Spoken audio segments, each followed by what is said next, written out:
Class of 2021 here at St. Ignatius. And Charlie, who got the best smile of any kid I've ever seen, he's going to be a water polo player in the class of 2023 if we can figure this out. So keep doing your work and get good grades and we'll make things happen. So congratulations to you, Alden, for these great kids. I'm sure the other two are great. Look forward to meeting your wife and son. I actually have read your book. I downloaded it. I didn't find it at the bookstore, but it was outstanding. And we're happy to have you here. Alden Mills. Thank you.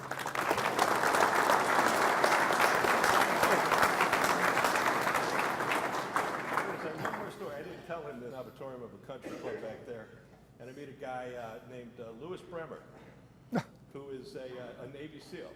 And I said, Lou, it's funny, you know, we're getting ready to have this guy hug for me. He's a wonderful person. And he says that the funny thing about Alden is he was given his commission to the Green Team, which is SEAL Team 6, I believe, and you know, chose to go to Carnegie Mellon for his MBA, which worked out really well. And so he just said to say hello to you, and it's a brotherhood like none other, I'm guessing, from a distance, and we're proud of you and your service. So thank you. Hey. Okay. Thanks a lot, man.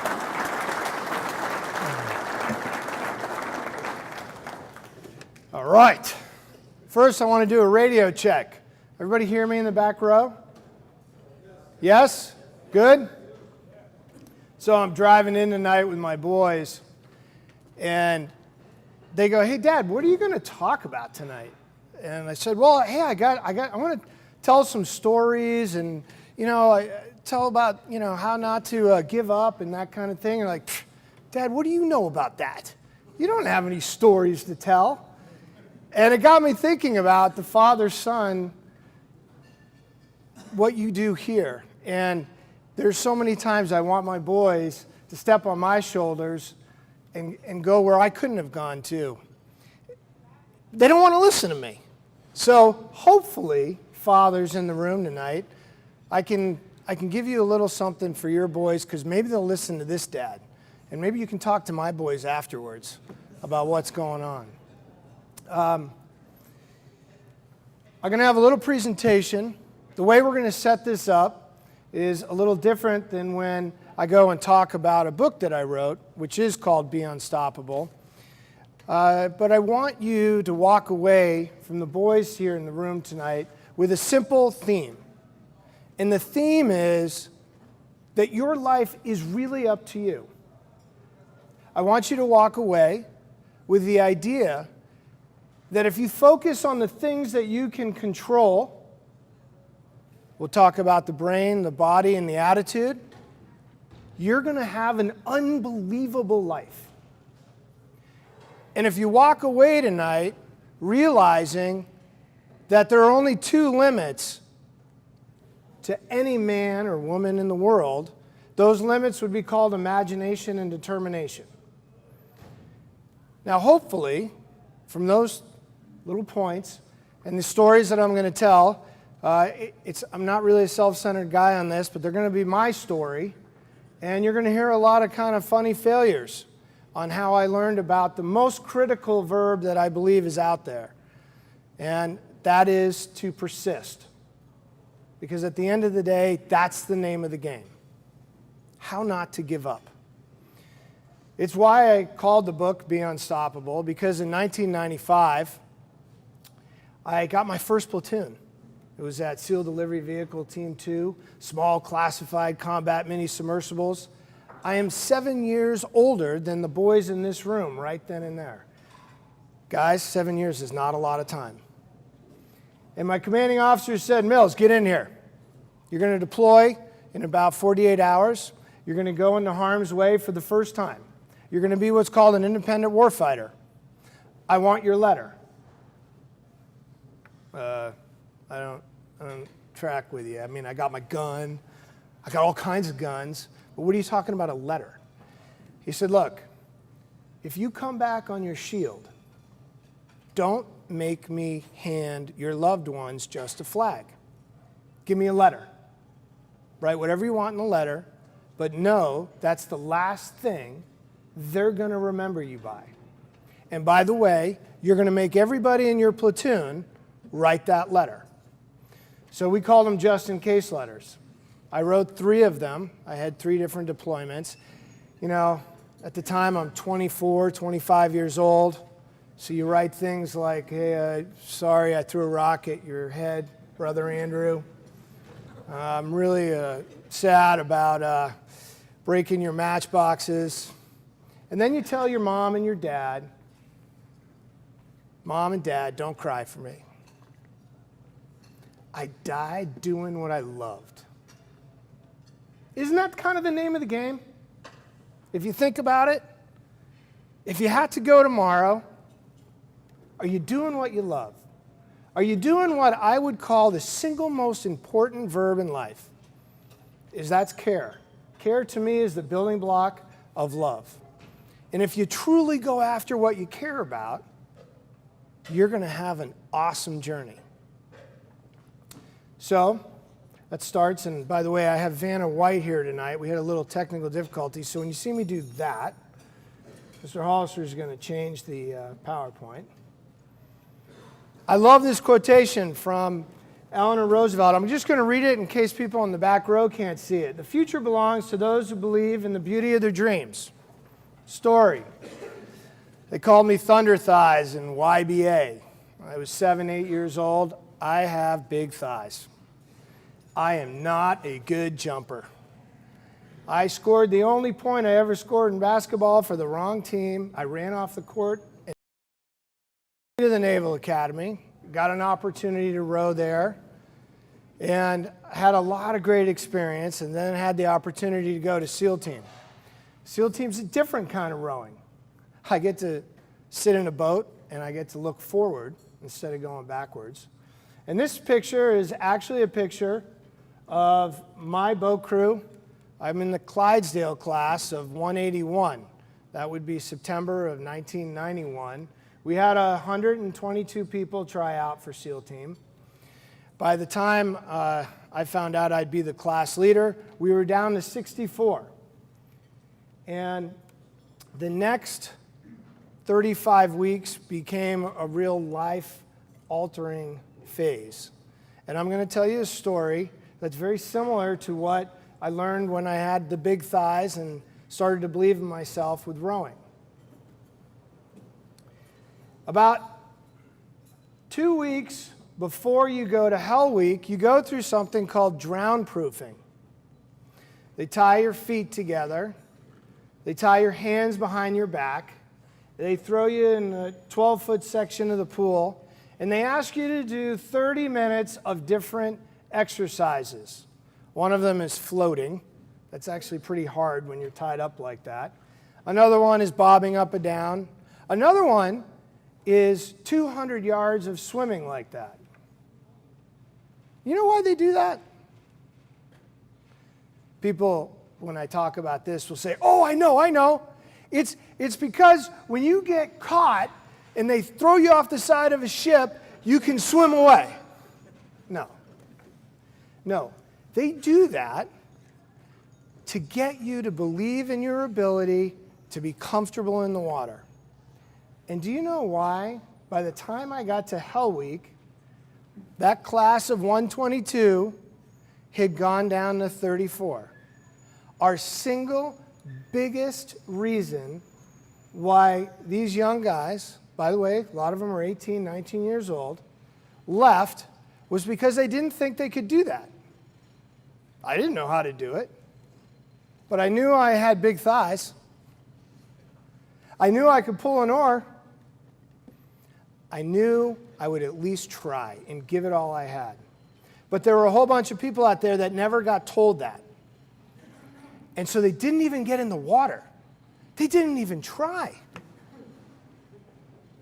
Come on. Half the game is trying. It's getting to the starting line.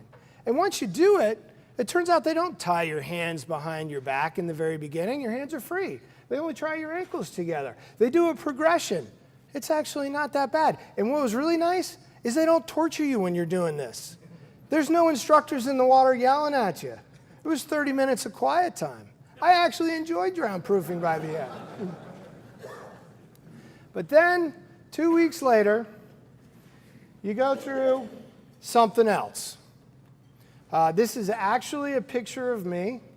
This is Hell Week, And this is actually the first full 24 hours where I've been awake.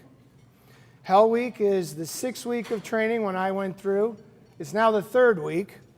And they literally keep you up from Sunday, early evening, until Friday. And they'll give you a total of 3 hours and 15 minutes of sleep. What you don't know is that you are clinically not responsible for your actions after 48 hours of being awake. And in Hell Week, you have a special pressure on yourself, especially if you're myself. I was the only officer left. I was going through what's called a winter Hell Week. They want you to have a no-bell hell. A no-bell hell means when you go through Hell Week, nobody rings the bell. Now, no one's ever really made it through Hell Week as a no-bell hell, but all the instructors come on to the officer and say, hey, you're a terrible leader if anybody quits during Hell Week.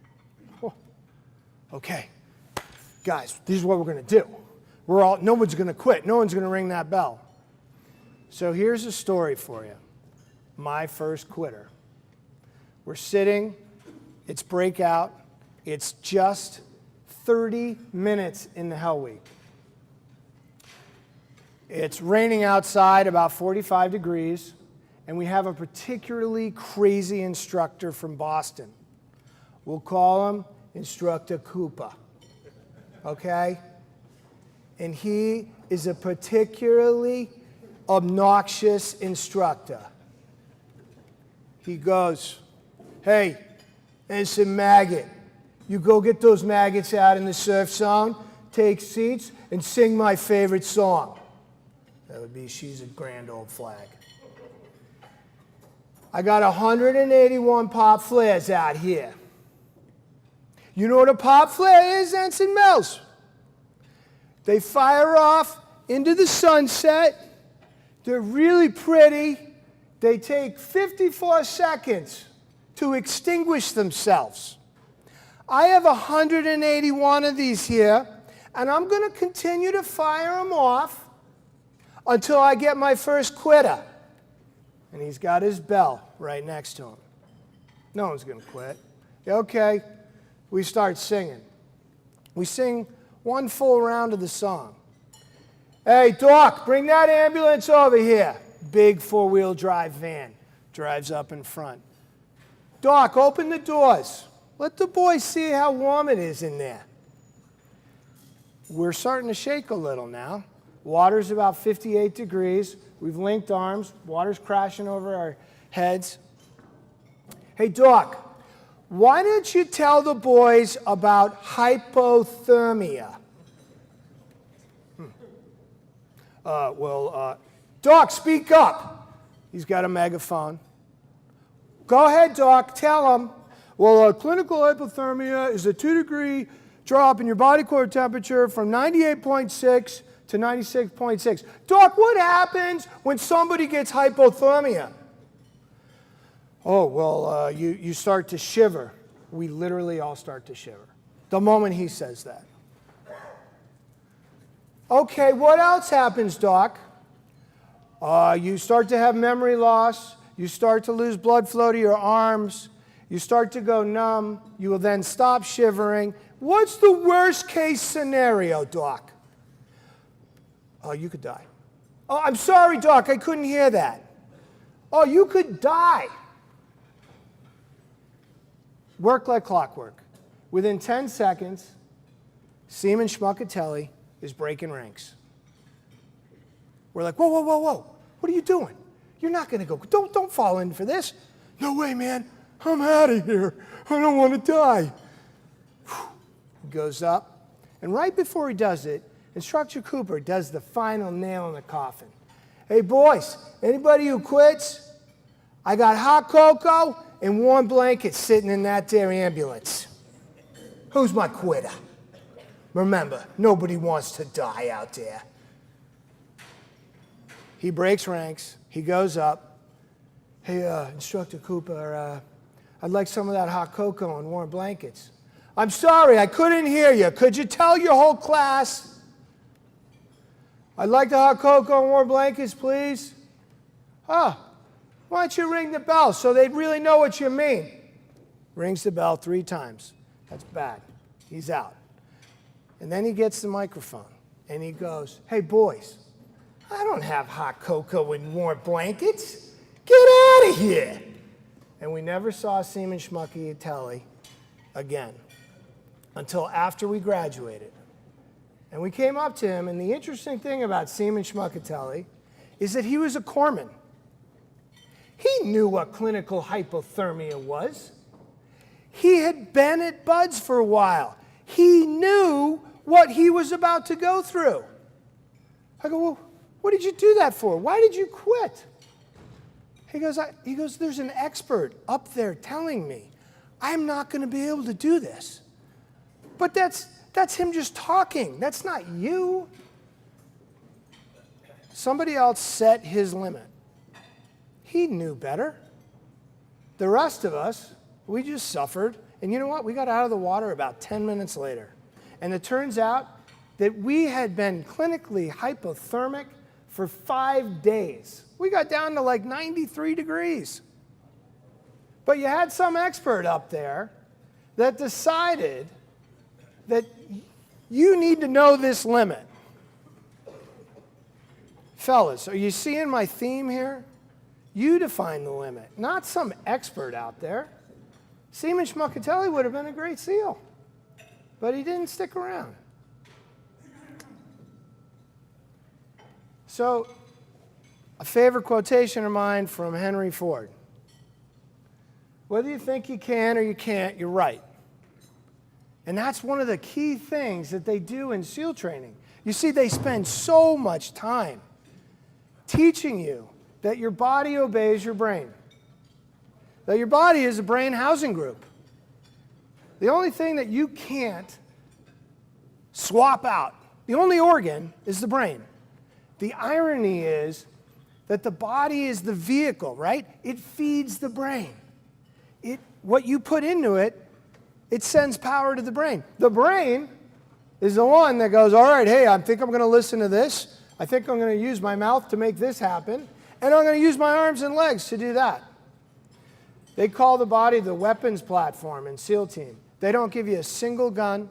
They don't give you anything of any worth until they can teach you to sit in that cold water and not have to worry about what someone else tells you to do. The body obeys the brain.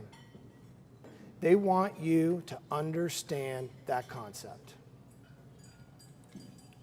So you finish Hell Week, you're feeling pretty confident. By the way, that's almost sunk me. It's called Pool Competency Test. That's an instructor up top. There are instructors all around you. Unlike drown proofing, they're in the water with you, and they torture you. And they give you a special diving apparatus. You see, I was that kid that would put on his snorkel and fins to watch sea hunt in the morning or the afternoons, you know? I loved being underwater. I went and got certified at the age of 12. I knew that I loved scuba diving. And I also knew that I got this. No problem. I've already done this. I've been there. I got arrogant. I got in the water. They do the first roll maneuver, knock my mask off, and I don't follow the very basic, most simple thing. I undo chest strap and then do shoulder strap. I did the opposite. Get out of the water. I'm the class leader. It's very humiliating. They pull you out of the water. You turn around, you can't face your classmates. They're not allowed to look at you. They put me back in the water. I fail again. Now, I'm danger close. I'm danger close to being kicked out of something that I thought I've wanted to do for the last 5 years. And then I get introduced to Instructor Aloha. Instructor Aloha is a guy that's a big wave surfer from the North Shore of Oahu. He comes in as one of our instructors and brings us in and says, boys, aloha. And by the way, when you hear a happy instructor, that means he's really sick and twisted. We meet Instructor Aloha in the parking lot of the NAB base, and there was myself, the only officer, and we had about 7 other failures. By the way, we only had 18 guys make it out of Hell Week. So this is almost half the class that's about to get eliminated. And he goes, boys, seems to me that we've got a little arrogance problem. You guys, and by the way, every single one of us, we had been certified. We knew what we were doing. And we all failed. Because the guys who weren't certified, they paid attention. And they learned the habit that the SEAL instructors wanted them to learn. He goes, here's what we're going to do, boys. This is going to be a lot of fun. I'm going to take a fin, a mask, a snorkel, and I'm going to hide them in open sight in this parking lot. And then you're going to hold your breath for 1 minute, and I'm going to call one of these things. 1, 2, and 3. I'm going to call it in whatever order I want. You're going to run around and get them.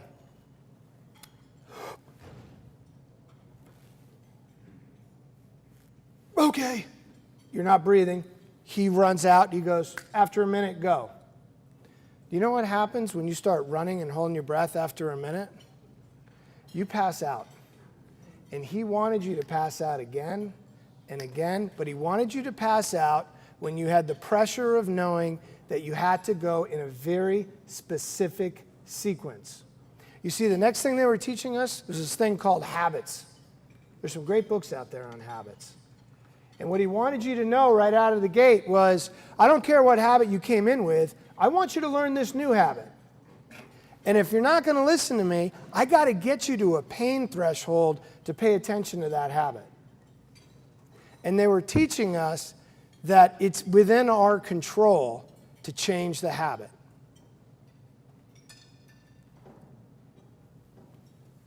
So I did pass pool competency test, and I got the nod to join a great little group called the SEAL Delivery Vehicle Team 2 out of Norfolk, Virginia. That's a 20-foot classified combat mini-submersible is what they call them. The gentleman on the left would be the mission commander. We're at about 35 feet off the back of a specially converted nuclear submarine. We're going to spend 12 hours in an open vehicle like that with a wetsuit on, and we're going to go in to some of the most ungodly places around the world. And we have to pay attention to the habits, because it's just me and that other guy and a payload of some pretty interesting things that you get to do. You see, this system right here allows the United States to have what's called plausible deniability. That big mothership sits off of international waters. 16 miles is where you go with that little mini sub.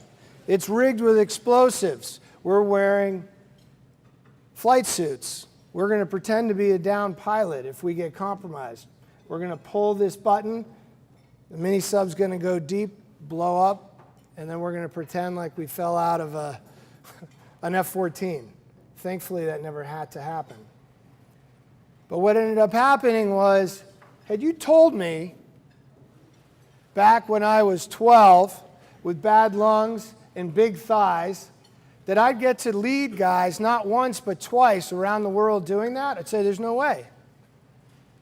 But those big thighs, well, they helped me pull an oar. And that oar helped me think that I could go through the waves with that boat. And helped me think that I could get reprogrammed with some habits and not give up when other people were going, hey, you're going to die out there. I'm an expert. I'm a doctor. You see, fellas, you're going to go to college. You're going to be here. You've got wonderful teachers and fathers and people like Brother Draper telling you, you set your own limits. Let me give you some tools to encourage you. But you've got to apply the imagination, and you've got to apply the determination to keep going. None of it's a straight line. I certainly took a while to get to this point. But after having the opportunity to spend a fair amount of time at SEAL Team, I thought, you know, I got to go try another SEAL Team. And the next SEAL team, I got to go to SEAL Team 2. And we got to go do some really cool things. We got to go hunt some really bad guys over in Bosnia. Guys that they needed to go to the War Crimes Tribunal in The Hague. And part of that was getting to jump out of some C-141s out of Yuma. My first jump, free fall. I'm a Clydesdale. I'm over 220 pounds. I got the biggest instructor with me. He's having me stand at the edge of that ramp. We're at about 15,000 feet. And he looks at me and he goes, "Sir," it's very loud, "are you going to jump or do I have to push you?" "I will jump." "Okay, I have one last thing for you." "What?" "You have the rest of your life to figure out how to open this chute."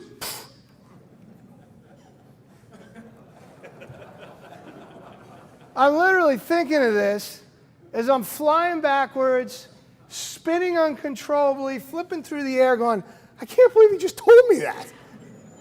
I finally regain my composure. He comes down, he links up with me, and your lips are flapping, and he goes, "It's about 50 seconds. Boom. And he takes off. You learn to improvise real fast. Now, of course, by that point, a habit had been built. I had never jumped out of an airplane before. Thankfully, I had a lot of successful parachute landings after that. But his point there was, stay focused, and you better figure it out. Learn how to improvise if you really need to. But it was up to me right then and there to open that parachute.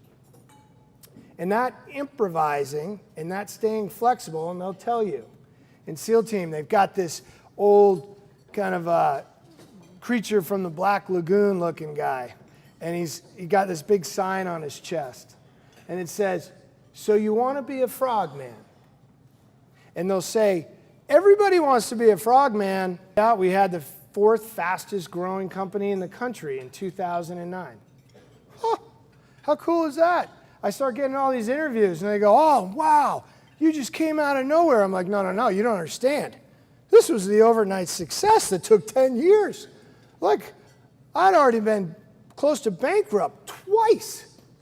Well, I don't understand. People don't do that. I mean, I thought you just invent it, it goes crazy, and I go, no, not at all. This was hard work. And by the way, right after this article comes out in 2009, picture of me doing push-ups, I'm on the front page of the San Francisco Business Times, fastest growing business in the Valley. I was about to go bankrupt for a 3rd time. We were within 30 days of going bankrupt. You know what that's like? It's like going from darling to dum-dum, like overnight. All these press releases coming out, and here I am looking at another quintessential failure. But the reason I started the business and the reason I stuck with the business is because I really cared. Fitness was important to me. It changed my life. Now, all of you in the room, as you go through college and you go through SI, you're going to think of other things that are going to be really important to you. You're going to find something that you're really passionate about, and you're going to find a purpose. And those things are going to link up because you're going to really care about it.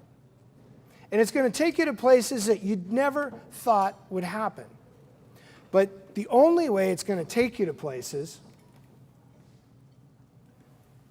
is by listening to President Calvin Coolidge from 1922. Because at the end of the day, and it's what I wrote when I decided to write my just in case letter, which was my book to my boys that I didn't even expect to get published. Because when I was working here in 2003, some of my teammates came back on their sheet. Persistence and determination alone are omnipotent. I leave you with this. Don't ever, ever give up on your dreams. Thank you for the opportunity, Mr. Fleming.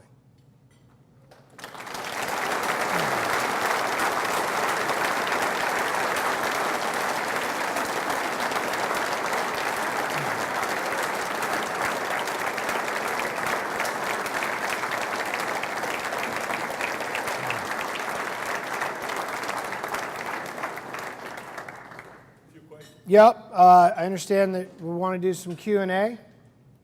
So if anybody wants to fire away a question, I'd love it. Workout, I was like, oh, cool, we're going to do workout together. We're going to do some push-ups. Guys, if you go to a bank meeting and they say, welcome to workout, that is not a good place to be, okay? You've just lost your loan. The only way I got through that is my CFO, he helped figure out ways to deal with the bank and work with them. At the end of the day, it was about working with people and creating a real team environment that people trusted each other. Thank you for that question. Wait. Sir. Anytime that you were faced with least resistance, were you able to accomplish that technique when it was really, really tough, and instead of fighting it, thinking of a way to take the path of this least resistance, so that it wasn't hurtful to you, so that you could get through it without butting up against it? Yeah. I don't talk about this much. It's a lot easier to talk. I'm a big believer in God. And I know I saw him several times in the SEAL team. Saw him in different ways. And, you know, when I was jumping out of airplanes, let me tell you, if you don't have religion, you get it fast. Real fast. And by the way, it only goes higher after 15,000 feet. And I believe that when I talk about, you know, you got to focus on only the things you can control, your brain, your body, your attitude. The attitude for me, that's a way of saying it's not just your spirit, but having the Spirit with you. And at the end of the day, you can psych yourself out by worrying about everything else. And at some point, it becomes such a burden to try and start to worry about it all. You just let it, you give yourself up. You give yourself over and say, okay, if I'm going to die today, today's a good enough day. Different world today. We really had to fight for the missions that we were getting. We fought hard to get this mission internally against other groups. And the SAS were working with us. They pull us out. The mission's a success. This particular guy is finally caught, and he's sent to The Hague. Well, we get picked up by this helicopter crew that had been our lifeline, our standby. They were on 90-second quick reaction. We didn't know who they were in this helicopter, but we get pulled out, and they pick us up. It's about 2 o'clock in the morning, and they had a 6-pack of beer waiting for us. And we didn't know each other. And we flew across Bosnia in the middle of the night, and it was a terribly bombed out area. You know, you see the worst of the human race when Olympic stadiums become mass graves. The metal podiums become execution places. I mean, you can't fathom it, you know?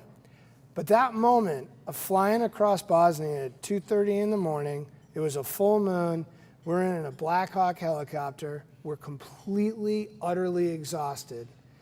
Tasting that beer was awesome. We took 8 more days, but we got the job done. That was a great feeling. Sir?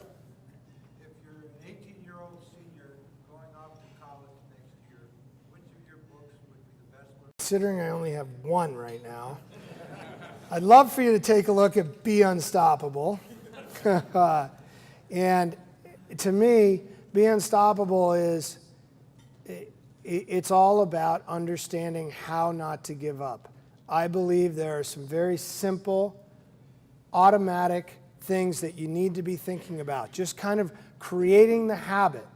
I call that You Persist.